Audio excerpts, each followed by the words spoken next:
How's it going, neighbors? This is Ed here with etrailer.com, and we're taking a look at the Yakima CoreBar Roof Rack on our 2024 Kia Forte.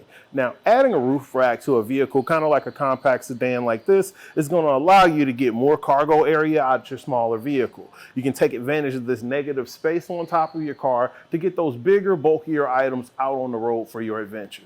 Adding CoreBars to the top of your Kia is going to allow you to add accessories like this roof basket, rooftop bike carriers, kayak carriers. It's going to open you up to a wider variety of things you can do with your vehicle.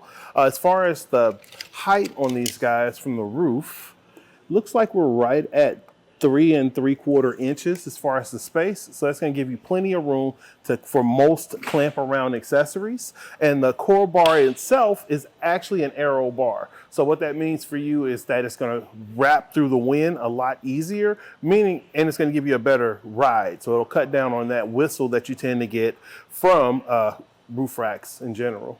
Our bar is right at 3 inches wide, and let's take a little bit closer look at our tower itself. The Timberline towers are going to have a fit kit that is contoured to fit the roof of your Kia Forte, and the outside panel here is just basically squeezes over and allows you to access for installation.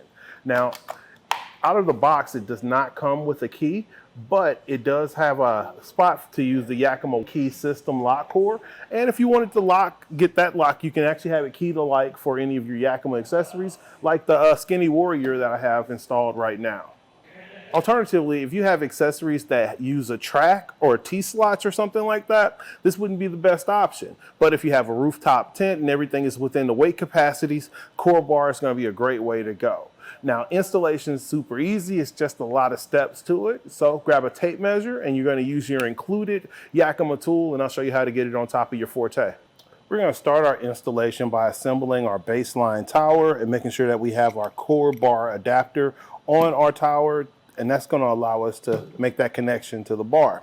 So out of the package, we're going to make a change for the adapter kit that's in here, and you're just going to press right here on the sides. You'll be able to unhook from the bottom of your foot. So from here, you're going to pull out this gray point and expose the hardware in here. Grab your included Yakima tool, and you're just going to unscrew, and then you're going to change out the cradle. Now the cradle itself just pops out, and you're going to need to put in your CoreBar cradle. So you just want to make sure when you're installing your adapter, you're keeping the orientation in mind as far as which side is going to be front and back in relation to the foot itself. So this is going to install the way the other one came out. You don't want to go all the way in because this is what actually presses against the bar, but just enough to grab it, a couple threads in, and then you're good to go with that. Now we're going to put our base plate on. You want to make sure that the cutout part is going to point away from the vehicle, because that's where your clamp is going to install once you have it on the roof. And you just push it in and let it snap into place. And now you have your assembly put together. So from here, I'm going to show you how to actually install it on the bar and make adjustments for pitch and toe to adjust for the curve of the roof.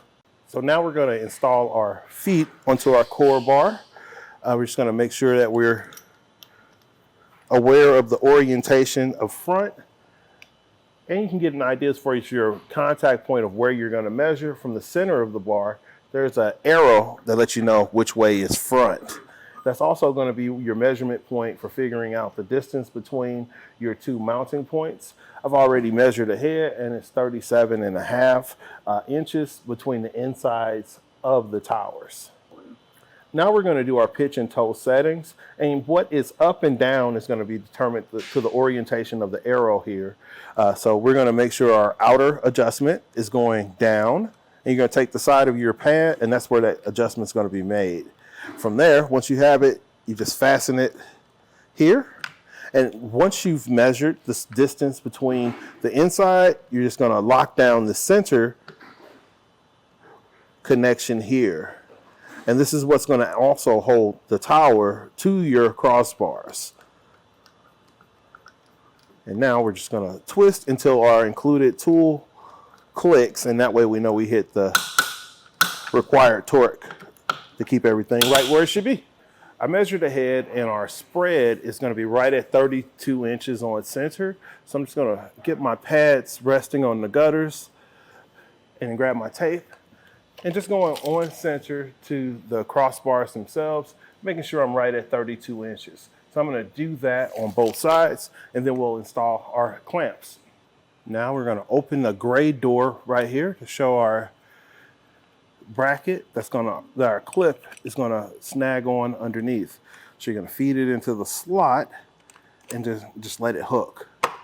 And now from here, we're just going to fasten down a little bit, just enough to grip. And it's been my experience that it's a good practice, now that I have this side tightened a little bit, to go to the other side, clip it, and just go back and forth until we get all the way fastened to keep it from pulling from one side to the other. And now we're just going to fasten till we hear our torque wrench lock it into place. And now we're just going to put our Yakima cover on the front. When you hear the click, you're good to go. During the process, you may not see it through the editing, but I did have to go back and make some adjustments using my tool, even though I did all the measurements and followed the directions pretty closely. You can get it done. It's just you're going to require a little bit of patience and a willingness to just kind of loosen it up, set it up, and then make sure you hear that click every time you fasten it down. This has been Ed with etrailer.com, taking a look at the Yakima CoreBar Roof Rack on our 2024 Kia Forte. Have a great day.